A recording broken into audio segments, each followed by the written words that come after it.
Hey, and welcome to the madness. Today we're going to be watching some stories that make Susie's store-bought pesto not look so crazy. So let's get into it.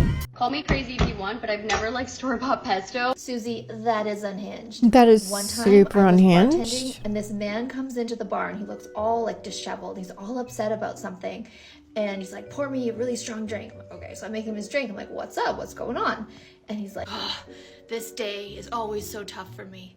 It's the day that I lost the love of my life 30 years ago. That's I'm sad. intrigued. It's a slow night. There's only like some townies playing pool over there. They've got a pitcher, they're fine. So I'm like all ears. I'm like, oh, tell me more. How did it happen? And so he starts telling me this story of how him and his girlfriend, they had this amazing relationship. It was like a secret relationship from her parents, because her parents were really strict and really religious.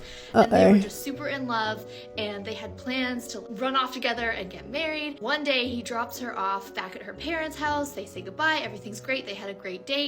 And then she goes inside, and then he doesn't hear from her the next day. I have a feeling that this has something to do with the strict parents not allowing her to live her life, basically. This is what I'm gathering right now. Or the next day. Or the next day. Days and days go on. He starts calling the parents' house, but nobody picks up. He just calls for days, and now weeks go by. He's still calling. Nobody ever picks up. He has no idea what happened. He's like heartbroken. Why would she ghost him like this? Why wouldn't she say something? Like, everything seemed fine on their date. Like, what is going on? And then eventually, like weeks later, he was just about to give up, and this time her mom picks up. And he's like, let's call her Julie. He's like, oh my gosh, like, is Julie okay? Like, I just want to check in. What's going on? I haven't heard from her. And her mom is like, don't ever call here again. Don't ever show up at our house. If you show up here, we will call the cops. Do not ever contact her again. Click. So he's just terrified, for one, but he's a young guy. He's just like, what can he do? He doesn't want to get arrested. So he just moves on with his life. As you would. He never forgets her. But I can't help but ask, like, where did this happen? Where were you guys growing up? He's like, oh, West Vancouver. I'm like, well, West Vancouver isn't very far from Surrey, where he lives now. Oh my God. Has he ever reached out to her now that they're grown up? Did you ever talk to her again? He's like, no, I have no idea what happened. I never heard from her again. And then I'm like, well, why don't you just look her up on Facebook? Literally. He's like, what's that? Mind Oh you, God, oh he God. is in his 50s, so maybe he doesn't know I'm what so Facebook is. And nervous. also the story that I I'm feel telling like you, this it story is going to happened take a over 10 massive years ago. So twist. Facebook I don't know. He Okay. just didn't know what it was. So I just pull out my phone and I'm like, oh, well, what's her name? Let's look her up. Okay, so he gives me her name. I go through a couple people, and then I find someone in West Vancouver. And I'm like, is this her? And I show him a picture, the profile picture, and his face just goes like, he's like, oh my God, that's her. He's shocked, right? So he's just staring at it. And I'm like, okay, cool. Well, we can see what we can see off her profile. Like, most of it was locked. He's just like mind boggled that this is possible. And I'm kind of going through the photos and like the things that I can see that's public on her profile. And I see that she has a daughter. So I'm like, oh, look, like she actually has a daughter. So I pull up the daughter's profile and I see, oh, she just had a birthday. She's Cute. 30. And I pull up the picture of her, and I swear to God, this woman has the exact same face as this man who was sitting at my bar. What do I do with this information? Well, I'm just like, look!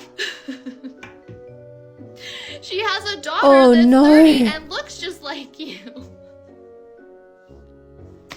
He loses it. He starts crying. We just realized that potentially the reason why her parents banned her from seeing this man was because she was pregnant with his baby and they didn't approve of him, or whatever reasons they had. They kept it a secret and they kept him out of the kid's life. I have goosebumps. That was crazy. So that was crazy. I don't know if it's store-bought pesto crazy, but like, it's definitely crazy. Finding out 30 years later you have a kid to pretty much the love of your life that you weren't able to see anymore. Yeah. I think that's a lot to consume in one day, to be honest with you. I think that man needs a bigger drink right now. Call me crazy if you want, but I've never liked store-bought pesto. I It's don't so know why. crazy. I think it's because it never has enough. That is so interesting. One time I briefly attended a high school in a small town with a kid who got caught having relations with a dog. Relations. It wasn't even his dog. He was jumping a fence and going into the backyard and having relations with this dog. And there was evidence back there that he had done it multiple times. And the last time he did it, he got caught by the little girl who owned the dog. The cops were called and everything. Word spread fast. It was a small town. The whole high school knew. The whole town knew. Anyways, when he decided to go back to school, everybody was bullying him. Rightfully so, he assaulted a dog. He was very mad about the bullying, though, so he decided to Google on his school-issued Chromebook how to trap kids in a high school and then gas it. Anyways, he wasn't allowed back at the school after that. But he didn't go to jail or anything. You could see him walking around town sometimes. I don't know why he didn't go to jail. Also, what do you do with the dog after that? Do you humanely put it down? It's been through so much. Do they have dog therapy? That dog will never be the same. Therapy. I will never forget this, okay? I will never forget the high school that I briefly attended and the kid that assaulted a dog. But much like Pesto, this story is fucking disgusting. I am lost for words. That story is horrific, disgusting, vile, and very inhumane. It makes me very sad, upset, and angry all in one. How? What? Much like store-bought pesto, that story is crazy. Excuse my French, but that is crazy. I don't think there's much that could top that. Call me crazy if you want, but I've never liked store-bought pesto. Wow, Susie, that is so crazy. Kind of reminds Very me of this crazy, time back Susie. when I used to be a wedding planner. I was working with this couple, we can call them John and Kate. I was working with them for a little over a year, full service planning, so I knew them very well. We saw each other very frequently throughout the process. Let's fast forward to the week of the wedding. Everything's great. Everything's going according to plan. All of the little details have been settled. We do our final venue walkthrough 2 days before the wedding. I'm thinking, this is going to be perfect. Mm-hmm. As you would. Next morning, day of the rehearsal, I get a text from John. Uh-oh. What did Kate Can you do? please call me as soon as you get a moment? I'm like, yep. Hey, John, what's up? Hi, Amy. So we're at the hospital. We've been here all morning, but it's okay. Oh, no. Everybody's healthy. What kind of a thing is that to say? I say, what the heck does that mean, John? He says, Amy, Kate had a baby this morning. What? I'm thinking, rude of them to not mention this to me. Yeah. I'm working pretty closely. Did they know? Okay, so I say, congratulations. Amy, we had no idea that she was pregnant. Yeah, okay, there we go. I'm like, is this TLC? We talking about McDonald's bathroom? Because I didn't know this was real life. This is TLC. I start going into planner mode because I'm a professional. So I'm thinking, how do I cancel this wedding in 24 hours? I've got all the list of things going in my head of what I need to do. And then John says, Kate still wants to have the wedding. Oh my god, what? No, cancel. At the venue, thinking, maybe I need to plan this wedding in a hospital. Yeah. He says, yeah. She doesn't want to change anything. She wants to do the whole thing. Holy Say no more. power, woman. In my head, I'm saying, say so much more. Please. But I'm a professional. So I say, say no more. I got it covered. Hang up the phone, call all the vendors. We're all shook. What do? We decide to make some accommodations for her. So we get some really comfy chairs for the ceremony space so she can sit, Cute. doesn't have to stand through that whole ceremony after just birthing a baby. We get a wheelchair, have the florist dress it up Fair. a bit so that it looks a little more bridal, a little less wheelchair. We have the DJ shorten their first dance song just in case, she doesn't want to do the whole thing. Next morning, he says, so baby has to stay here for a few more days. But Kate is going to be released at 11. So she's going to go straight to hair and makeup. What? Okay, that's... Oh my god. I get to hair and makeup. I'm preparing myself to see a woman who just gave birth. She doesn't look like she the day gave birth, before did her she? Wedding, unexpectedly. So, high emotions, probably. Tears, probably needs a little extra pep talking. She probably doesn't look her best. She's probably in pain, exhausted. I open the door. She says, Amy, I'm so happy you're here. She's glowing. She's getting her hair curled. She's got a mimosa in one hand. She's doing great. I sit down next to her and I say, hey, Kate, you look great. And also the exact same as you did 2 days ago. She says, this is so crazy, but I'm excited to have the wedding. I'm like, okay. I lay out the accommodations we've made for her. She says, unmake them. I'm like, you sure? She's like, yeah, I don't want to sit during the ceremony. I am not going to be carted around in a wheelchair for my photos. I am going to do my full first dance as planned. And I'm like, you got it. So we unmake the accommodations for her, and this wedding day goes off without a hitch. To this day, it is the most on-time and seamless wedding day that I have ever been a part of, because nobody cared. They just had a baby. They're in shock. Wedding stress. Who cares? They announced during the ceremony that they gave birth to a healthy baby boy. Bless. Everybody audibly gasped, which you could hear all the way out in the lobby. Yeah, I mean, everyone would have been shocked. And then this woman just danced the night away. Good on her. Next day, they went and got their baby. I went to see them. I'm like, you are a rock star, and I don't know how you did this. She looks at me and she says, I was on an IUD. I had an IUD. I was getting my period. Had 0 symptoms whatsoever. I gained 8 pounds over the last year, and thought that was just wedding stress.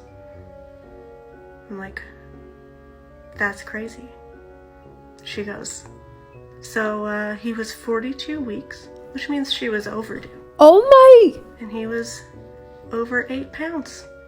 She got up to go to the bathroom, and a baby came out instead. But yeah, Susie, store-bought pesto, that's crazy.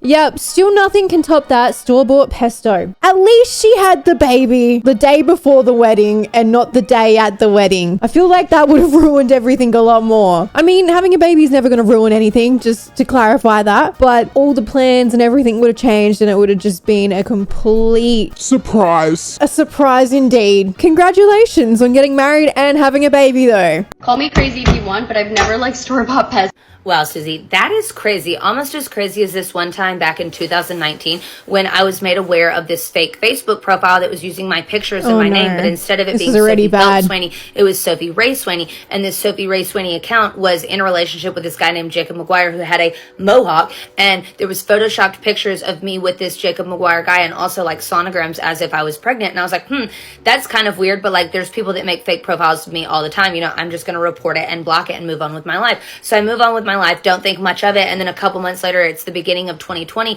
and all of a sudden you are bombarded with hundreds of messages on Facebook and Instagram of people being like, the skin suit video, the FBI, the CIA, the skin suit, and you're like, skin suit? What the fuck are y'all talking about? Yeah, so you finally find the video on Facebook, and it is a video of this Jacob McGuire guy with his mohawk and this like morbidly obese woman. And the girl is claiming that she is the real Sophie, but that the real Sophie has actually been put inside of her, that the FBI has her inside of a skin suit, and that the Sophie that everybody sees on social media, on Instagram and Twitter and TikTok, is actually an FBI clone of her, and that she's the real Sophie, and the Sophie that's out there on social media is living at her dad's house and riding her horses and shooting her guns and playing with her dogs and all of this other very insane stuff. And it's like a 10-minute long video of Jacob McGuire and this girl claiming that the real Sophie is in the skin suit inside of her body and that she's 4 months pregnant and it's so unhealthy and it's not good for her and that the FBI needs to come and take her out of this skin suit. And you're like, what the fuck? This is fucking weird. And all of the comments are people tagging the FBI in a skin suit, and the video is going viral, and you're like, this is so fucking weird. And then you look the next day and the video is gone, which luckily you screen recorded part of it, so you still have part of it. You're like, man, that was really weird. And then you just move on with your life because what are you going to do about it? So then a couple months goes by, and it's like peak COVID season, and you have a friend come and pick you up and take you to the tanning bed because your truck is in the shop. And when you get to the tanning bed, you get a notification on your Ring doorbell that somebody is at your front door. And you look and you see a guy facing the other way, and you're like, oh, it's probably the mailman who needs like a signature or something. So you get on there and you're like, hi, can I help you? And the guy turns around and he has a mohawk, and it's fucking Jacob McGuire standing at your fucking front door. And you're like, oh my God, this is not good. Like, and you tell your friend, like, call the police and tell them to get to my house right now. This is not good. And you answer and you're like, can I help you? And he's like, yeah, I'm looking for Randall Swaney and Sophie Swaney. My name is Jacob McGuire. And you're like, what? And he's like, I need Sophie Swaney. I need Sophie Swaney. And you're like, she doesn't live here. Like, you have the wrong address. So then he leaves and you're like, oh my gosh, this is so weird. So the police meet you at your house and then you explain to them the whole situation and you show them the video on Facebook that you screen recorded and you see everything else. And if y'all want to see that video, let me know because I still have it. And they're like, okay, you know, we're going to make a report of this, but we can't actually like do anything about it because he didn't actually like violate any laws. And you're like, man, that sucks. But at least there's like a paper trail that this happened because this is fucking insane. And now he has your address and he knows where you live, even though you told him that you didn't live there. So then you go back inside of your house after the police leave and you check your email and you have an email from a U.S. Marshal and it's like, hi, Sophie, this is U.S. Marshal so-and-so. We had a gentleman named Jacob McGuire show up at our office today claiming that you were his wife and that you had been kidnapped. You know, he seemed like he was in a lot of trouble and basically was like really, really messed up. Do you know this person? Are you okay? Can you just respond to me to let me know if this person is, you know, basically wrong or what's going on because I am worried about you. So you think, oh my gosh, this is Jacob McGuire pretending to be a U.S. Marshal. And then you look it up and you look the guy's name up and it turns out he is actually a U.S. Marshal. So you're like, okay, so then you call them and the U.S. Marshal's office in Little Rock, Arkansas, because you live in Memphis at the time. And you're like, hi, I'm looking for, you know, U.S. Marshal so-and-so. And they're like, oh, he's not here. And you're like, well, my name is Sophie Swaney and I just had this guy show up at my house claiming that the FBI kidnapped me looking for me. And I got an email from this U.S. Marshal that he had been there first. So I'm trying to get in touch with him. And they're like, oh my gosh, yes, we will get him in touch with you. So you get off the phone and he immediately calls you from his cell phone. And he explains that earlier in the day, the guy and the girl from the video drove all the way from Alabama to Little Rock, Arkansas, and went into the U.S. Marshal's office and was like, hey, my wife has been kidnapped by the FBI and the CIA. I need help. And they're like, okay, like, come sit down with us. Let's figure this out. And they start talking and asking him like, hey, when is her birthday? Like, where was she born? How long have y'all been married? And he can't answer any of the questions. They're like, this is weird. So then they go in the back to look up information on him. And when they come back out, he and the girl have left and apparently driven to my house in Memphis. And he's like, you know, I just need you to know this is actually a dangerous situation. This guy, Jacob McGuire, has 27 counts of false imprisonment against him on top of having kidnapping charges and domestic violence and assault charges against him. And you're like, oh my gosh, what in the world? What happened? He's like, apparently he's a meth head and he thought that his last girlfriend was also a skin suit from the FBI. So he kidnapped her and held her hostage in his house and then cut her open to prove that she's a skin suit, even though obviously she wasn't. And he got released. And you're like, what? Why would this person be released? Like, what in the world? This is so scary. So they're able to put an APB out for him and find him, and he gets pulled over when him and that girl are on the way back to Alabama and they get arrested. And while you're in the process of getting an order of protection against him and basically charging him with all of this stuff, you get a text message on April 1st that he's been released from jail. And you're like, ha, April Fool's, like, he's been released. And then it's like, wait, this is not an April Fool's. He's literally been released, and this guy is just running free and is a meth head who thinks that the FBI has kidnapped me and now he knows where I live and he's going to come and find me and kidnap me and cut me open. But you don't hear anything about it for months, and you're like, okay, maybe everything is cool. And then it's been 3 years, and then about 5 days ago I get a text message from somebody that's like, hey, Jacob McGuire is at it again. And it's a screenshot of Jacob McGuire's Facebook, and it's all of these posts about Sophie, I need you, I need to find you. But instead, this time, instead of me being the skin suit and his girlfriend that's been locked up, I am his daughter that the FBI has kidnapped, and he's looking for me again. And you're like, wow, Jacob McGuire is at it again. But Pesto, that's crazy. Yeah, but Pesto? Absolutely crazy. You know, it's probably a good thing she's like talking about it on social media, because if something does happen, there's like a big paper trail of it. I will never understand why these people get released. They are a danger to society. You can see that this person is a danger, but yeah, sure, let's just release him. Stay safe out there, guys, okay? And if something happens, speak up about it.